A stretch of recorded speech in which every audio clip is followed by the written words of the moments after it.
تو 4 भिखारी आपकी गाड़ी का शीशा बजाते हैं। अब बाज़ इशारों पर, टूल प्लाजों पर लिख के लगा दिया गया है ये पेशावर भिखारी हैं, इनको खैरात ना दें। लेकिन मेरा सवाल ये है कि उन सारे भिखारियों को एक जगह पे खड़ा करके पूछना किसने है कि तुम भीख क्यों मांग रहे हो? उनके घरों तक उनके साथ किसने जाना है? कौन आदमी है जो जाके उनसे कहेगा कि जनाब तुम क्यों खैरात के लिए खड़े हो, तुम्हारी मजबूरी क्या है? क्या रियासत की, हुकूमत की, ताजर की, मालदार की, तगड़े आदमी की ये ड्यूटी नहीं? उन तक रसाई किसने हासिल करनी है? वो बेवा जो पिछले साल दरवाजे पे ज़कात लेने आई थी वो इस साल भी आई है। वो खातून जिसे पिछले साल आटे का थैला दिया था वो इस साल भी आई है। वो खातून जो पिछले साल 4 बच्चों को साथ लेकर के छोटों को आई थी वो आज भी उसी तरह कशकोले तलब दराज किए हुए है। और हजरत उमर क्या फरमाते हैं? सैयदना फारूक आज़म रदी अल्लाह ताला अन्हु इरशाद फरमाते हैं, इसको इमाम बहकी ने और इमाम सुयूती ने नकल किया है। हजरत उमर फरमाया करते थे कि अगर मैं जिंदा रहा तो इराक वालों मैं तुम्हारी बेवाओं के लिए ज़रूरत का इतना सामान कर जाऊंगा कि बीबी जब तक जिंदा रहेगी किसी की मोहताज नहीं होगी। उसके लिए इस तरह के असबाब पैदा कर दिए जाएंगे कि उसे हाजत नहीं होगी। उसके लिए मुस्तकिल बुनियादों पर उसके अखराजात देख कर उसके लिए एहतमाम कर दिया जाए। उसे दोबारा कशकोले तलब दराज करने की ज़रूरत नहीं पड़ेगी। एक सहाबी थे हजरत जनाब सैयदना खफाफ बिन ईमा गफ्फारी रदी अल्लाह ताला। इन्होंने बड़ा किरदार अदा किया था मैदान उहद में, इन्होंने और इनके साहिबजादे ने। तो इनकी बेटी एक दिन हजरत उमर के पास आई। अब वो बेटी ब्याह के जा चुकी थी, उसकी शादी हो गई थी। हजरत खफाफ बिन ईमा रदी अल्लाह ताला अन्हु की साहिबजादी अपने ससुराल चली गई थी, वहाँ उसका खामद इंतकाल कर गया। वो खातून वापस आ गई, वो हजरत उमर से मिली, बेवा औरत।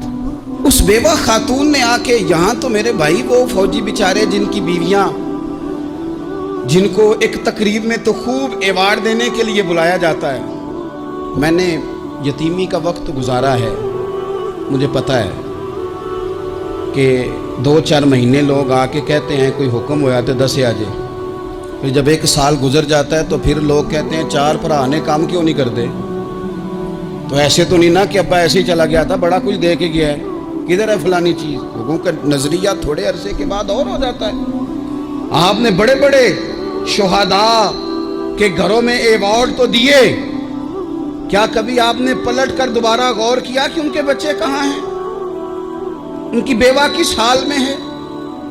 वो ज़माने की तेज़ धूप और तेज़ आंधी का मुकाबला कैसे कर रहे हैं? बगैर बाप के जो इंसान को खुले आसमान तले वक्त गुजारना पड़ता है वो कितना को मुश्किल होता है। वो किस तरह टाइम गुजार रहे हैं ये कभी सोचा लोगों ने? यहाँ तो निरंगी सियासत दौरान तो देखिए मंजिल उन्हें मिली है जो शरीके सफ़र न थे, जो निकले ही नहीं थे वो मंजिल तक पहुँच गए, और जिन्होंने जवानियाँ गुजार दी वो रास्ते में रह गए। हज़रत खफाफ बिन ईमा की साहिबजादी बेवा होके आ गई, बच्चे साथ थे। सरे राह जनाब उमर से मिली और मिल के कहने लगी, हुजूर मैं उस सहाबी की बेटी हूँ जिन्होंने ओहद वाले दिन अपने बेटे के साथ मिल के मुआसरा किया था। बच्चे मेरे यतीम हो गए हैं, मैं बेवा हूँ। हज़रत फारूक आज़म रदी अल्लाह ताला अन्हु ने फहरिस्त नहीं मांगी, खर्चे की डिटेल नहीं मांगी, तुम आना फलाने से मिलना, परसों 9 बजे आ जाना दफ्तर, ये कोई बात नहीं की। हज़रत उमर गौर से खड़े उस बेटी की बात सुनी। छम छम सैयदना फारूक की आंखों से आंसू गिरे, दौड़ के घर गए, एक ऊंट निकाला, वहाँ से माले गनीमत का माल के भर के 2 बोरियाँ, और बोरियों में क्या था? चांदी भी थी, नकदी पैसे भी थे, कुछ ज़रूरत का सामान भी था, गल्ला भी था। 2 बोरियां भर के ऊंट पे रख के खुद लगाम उस बेटी के हाथ में थमा के का पुत्र सामान भी तेरा है, ऊंट भी तेरा है।